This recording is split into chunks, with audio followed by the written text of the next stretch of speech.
Hello, and welcome back to Get Inspection Ready podcast. I hope you are all well. How on earth are we in September already? Honestly. So I'm hoping we've had some rain. So I'm recording this and it is very, very hot in the podcast room. So I apologise if I look a little bit glowy.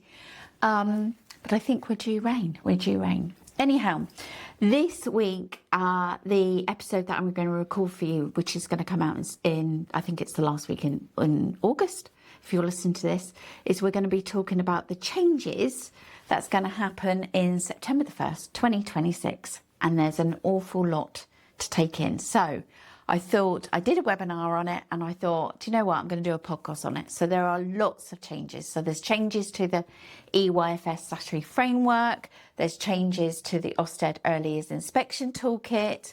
We've got safeguarding guidance changing around us. And if you've looked at all of this and thought, which is what I did, where do I start? Then you're not alone. But the key message I want to give to you today is reading the changes is not just enough. Yeah, implementation, which is what this is all about, is what matters, because it's one thing to download the new framework, the new toolkit, but there's another thing entirely to know what's changed, what it means for your setting, what it means for practitioners need to know, and what this actually does look like in your everyday practice. So that's what we're going to focus on today. I'm not going to read and digress to you government guidance. I'm going to translate it. I'm going to say what's changed, what might you need to review, but most importantly, what this should look like in your practice. So before I start, I do want to signpost two other important documents to you, which I'm not going to really go into, but they are really important. So the Keeping Children Safe in Education 2026 is particularly relevant for schools and colleges. But there is an early years bit in there. And Working Together Safeguard Children is also another important safeguarding guidance that came out in March. So I'm not going to cover those documents in this episode, but please make sure that you're familiar with the guidance that particularly applies to your role or your setting. So where do we start then? Let's start with the EYFS statutory framework. So the revised EYFS statutory framework comes into play September the 1st, 2026. And there are several themes that are running through those changes, particularly around safer sleep, suitability, safer recruitment, DBS checks, allegations of harm, screen use and premises safely. So we're going to take one of those at a time so that you can have a clearer understanding of what it is that you need to be making sure. And you're probably going, yeah, I know this, Vanessa, but do you know, it's no harm in listening to something else, is it? So one of the changes around allegations is concerning people who live, work or look after children on the premises. So previously the wording referred to allegations of serious harm. So from September, this simply becomes harm. Now that might sound like a really small change, one word, but actually it matters, because removing the word serious removes the possibility of someone thinking, well, yes, something happened, but was it serious enough? So please be mindful of that. And this is not the threshold we want practitioners or leaders to using. So it's a good opportunity to review your safeguarding procedures. Does your safeguarding policy use the correct and current terminology? Would staff know what needs to be reported? Think about the low threshold. Would managers know when Ofsted needs to be notified? Are you ever in danger of waiting for something to happen, something to become more serious before responding? They've taken the word serious out, so it's just harm. Safeguarding should not depend on somebody deciding something has become bad enough. So that's something I want you to think about. So the word serious has been taken out and harm is the word that stays in. The next change is really significant. So DBS checks. Enhanced criminal record checks are being extended to volunteers, including volunteers who are supervised. This also goes into external agencies and students, and it's also a clear requirement that new employees must not begin employment before the required CRB has been received. So that means that you cannot just do a risk assessment because it's not come through yet. And this means that settings really do need to look at their actual recruitment process, not a policy, but the process.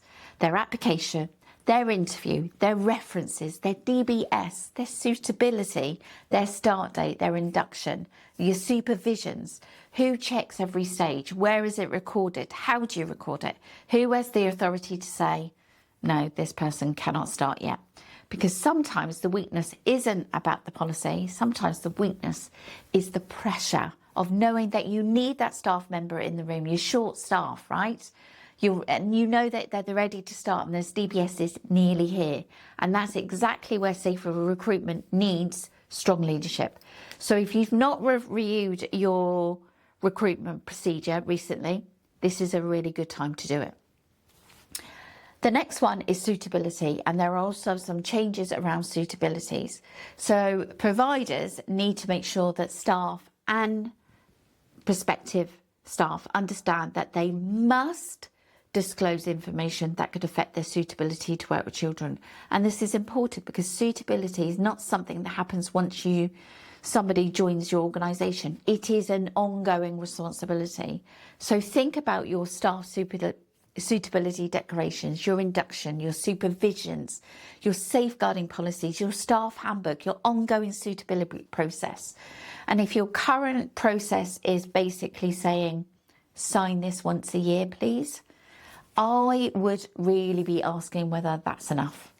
Do staff understand what they need to disclose? Do they know what they need to disclose?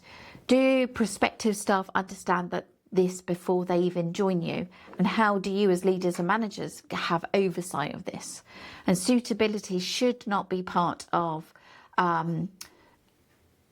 every day. It should be part of your culture. So actually it's not an annual signature. It is safeguarding. Suitability is about your culture in your setting. The next thing which has been in the news and is lots of things that are going on that causes a little bit of concern is safer sleep. And this is one of the most talked about changes in September. And the revised EYFS brings really explicit safer sleep requirements into the main body of that statutory framework. Safer sleep is clearly a statutory welfare issue. And this is not simply about having a policy again. It's actually what happens when a baby goes to sleep. So you need to ask yourself these things. How are babies positioned? Where do they sleep? What is the sleep space? How are sleeping babies monitored? What information do we gather from parents? When we mean about that is thinking about, are they a prem baby? So you need to take that from the due date, not from the birth date with the 12 months. What happens if a parent asks to follow a sleep practice that conflicts with your safer sleep requirement? Do practitioners understand why safer sleep exists? Do they recognise unsafe practice? And most importantly, how do you ensure that safe practice on safer sleep is happening consistently? And that last question really, really matters because there's a huge difference between saying we have a safer sleep policy and saying I know my team understands safer sleep and I have observed practice. We reflect on it and I know what happens day to day. That is your implementation. Knowing your individual child. So where we're talking about safer sleep, one of the most important things practitioners need to know about is the individual baby. And it's not enough to know generic safer sleep rules, but what does the practitioner know about the child? Were they born prematurely? Do practitioners know their due date where this is relevant? Were they of low birth weight? Are there medical needs? Are there instructions from health professionals? So what information has family shared? So think about the all about me's. What information are you gathering all of the time? How often is that updated? What's the child's usual sleep routine? This is where safer sleep becomes genuinely individualised rather than a checklist. And the question I would ask a practitioner is not simply tell me the safer sleep rules. I would ask, tell me about this baby, tell me about this young child. That tells you far more. Briefly going on to banned dog breeds, so another change relates to banned dogs. So basically, registered childcare providers cannot be provided from premises where a banned dog breed is kept or present. This is particularly relevant for childminders, childcare on domestic premises, and any provider operating from premises where animals may be present. This isn't about just doing a risk assessment. It is prohibited. You cannot have it, and it's relevant. The next one is screen use. So this is really going to create some really useful conversations in settings, and providers must have regard to the new guidance around children's screen use in early years. Now, this does not mean screens are banned, and it doesn't mean that technology is bad. It means screen use should be considered purposeful and developmentally appropriate. So audit it. Where are screens used? Why are they used? How long are they used? What does the screen add to the experience? Could the experience be better provided through interaction, through movement, through exploration, through real-world experiences? Are screens replacing adult interaction? Are they being used routinely because they're simply what we've always done? And one of the questions I want to give to you is, why are we using screens with this child at this moment? And if nobody can answer that, then there's going to have to be a conversation to be had. There's some more clarifications around qualifications and requirements, and I want to be clear here because it has caused some confusion. This is not a new requirement that every level 3 practitioner suddenly needs another qualification. It is the DfE's clarified the existing level 2 English requirement for practitioners counting at level 3 in staff to child ratio. So, if a relevant qualification was achieved on or after the 1st of September 2014, the practitioner also needs a suitable level 2 English qualification to count as level 3. Where do you see that? Have you seen that? Where do you store that? Have you seen that you've seen that? Without that suitable English qualification, they may only count as level 2 in the ratio. And maths is not an additional requirement for any other level 3 practitioner. The level 2 maths requirement applies to setting managers appointed on or after January the 4th, 2024, with a requirement to achieve it within 2 years of starting that manager's role if they do not already have it. So managers, ask yourself, do I actually know who is counted in level 3 in my ratios? When did I last check qualifications, staff qualifications properly? Who's decided whether a qualification is full and relevant? Would I know where to check? And how do we keep evidence that we have checked that and it's met the requirements? Do not assume a certificate that says level 3 automatically answers every question, because it doesn't. So some other things, so that's going on to about the EYFS statutory framework. Now we're going to talk about Ofsted toolkit. Because there are some things, there is a distinction. The EYFS tells you what you are required to do. The toolkit helps you understand what Ofsted are going to evaluate your setting and the impact of the provision. And there are some changes that are going to be coming into place from September. The first one is something that you may not have seen, but it's about maths, about mathematics. And this can really get lost in this. But under the evidence gathering prompt in the inspection toolkit, it is clarifying some of these things. It doesn't mean formal maths, but it's saying about explicit teaching in early years can still be playful, and it needs to be developmentally appropriate. So think about what practitioners do every day. Thinking about the wordings that we have, the higher, the lower, the more, the few, the longer, the shorter, the meaningful counting that we're supposed to be doing as practitioners, the comparing. Jack's this high, Molly's this high. Which one's taller? Those are the words. Drawing attention to patterns, modelling mathematical language, revisiting concepts and helping children really notice mathematical relationships. And the question is, what mathematics are we delivering teaching? Not maths happens every day. Because yes, maths does happen every day, but opportunities in teaching are not exactly the same thing. So this is where an excellent staff meeting question would be, what mathematical knowledge do we want children to develop, and how are we intentionally helping them do that? Relating to the EYFS, safe sleep, eating and weaning, so this brings it back to children's welfare and well-being, and what Ofsted have done is added that more into safer sleep and babies' arrangements and weaning, and is also standard within children's welfare and well-being relating to these areas. And the key word here, again, is implementation, not what we've got a policy. Implementation, what actually happens. For safer eating, thinking about individual needs, allergies, choking risk, food preparation, positioning, staffing, knowledge, supervisions, appropriate food, and how children are supported while eating. And again, leaders need to know that practice is safe, not just hope that it is. Another important change is the clearer connection between the quality of everyday care and safeguarding. And Ofsted have clarified its safeguarding not met statements. And the message is that safeguarding is not only about systems, referrals, paperwork and procedures. Is everyday care is poor enough, then children are harmed or at risk of harm. That can affect the safeguarding judgment too. So think about that. Unsafe sleep practice can be safeguarding. Unsafe eating practice can be safeguarding. Poor supervision can be safeguarding. Failing to act on known risk can be safeguarding. Safeguarding lives in everyday practice, not in your safeguarding folder. And think about this is one of the most important messages from those changes. The Ofsted operating guide also places greater emphasis on DBS, recruitment and paediatric first aid.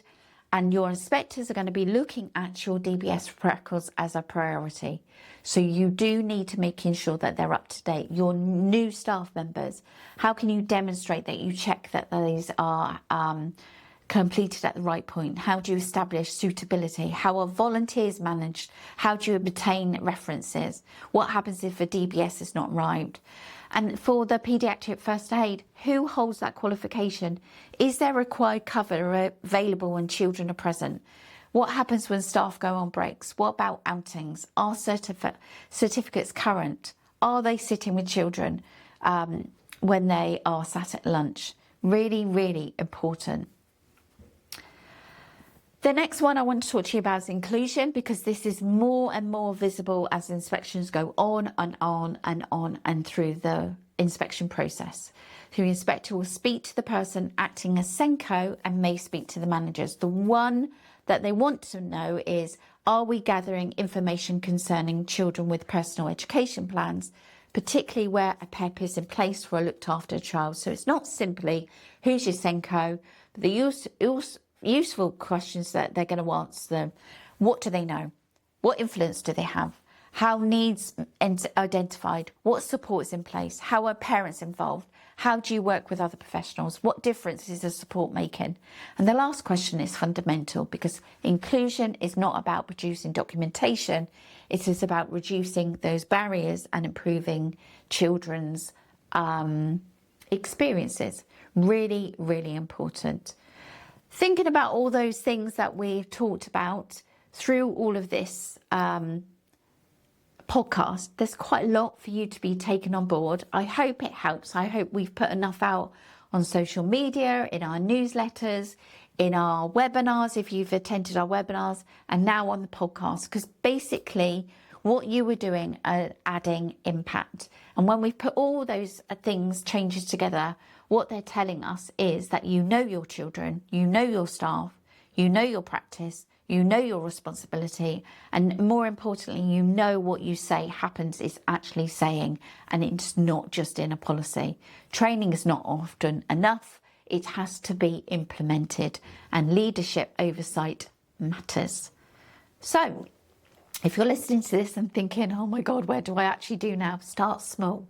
Review safeguarding wording around allegations of harm. Review, audit your recruitment and DBS. look at your staff suitability, observe safer sleep-in. And actually, one of the things I want to say to you, and this isn't a sales pitch, but all of these things that we're taking on board, you can have them on Excel spreadsheet, you can have them in a policy, you can have them in your safeguarding folder, you can have them in a staff folder, you can have them in your Senko folder. But what I really want to know is, if you really are keen to making sure that you've got everything in place, then actually come and talk to us, because Impact Early Years has all of this under one button. We've got you covered. We've taken what's coming into play. We've ensured it's on Impact and it's ready to go in September. So if you are wanting to find out more about Impact, the link will be in the show notes. Book a show and tell and let us show you how we've got your back, basically. And that's exactly why we created Impact Early Years, to be your voice from the sector. We know what's going on and we're from the sector. We know what it is. So we've devised something for you from the sector, by the sector. I hope that helped, and I will speak to you next week. Take good care and happy September.